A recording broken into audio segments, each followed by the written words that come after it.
আরে পানিটার এত পাওয়ার, এত পাওয়ার, দুই ফোঁটা চোখের পানি যে জাহান্নামের আগুনকে 3000 বছর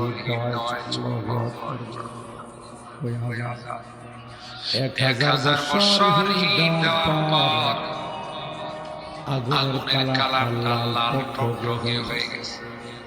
আল্লাহ বলেন 1000 বছর হিট দাও, ফেরেশতারা 1000 বছর হিট দেওয়ার পর ওই লাল আগুনটা সাদা হয়ে গেছে। আল্লাহু আকবার বলুন। এই ভাই আল্লাহ বলেন আরো 1000 বছর হিট দাও। পরবর্তী 1000 বছর হিট দেওয়ার পর ওই আগুনটা সাউদা আর মুজলিমা কালো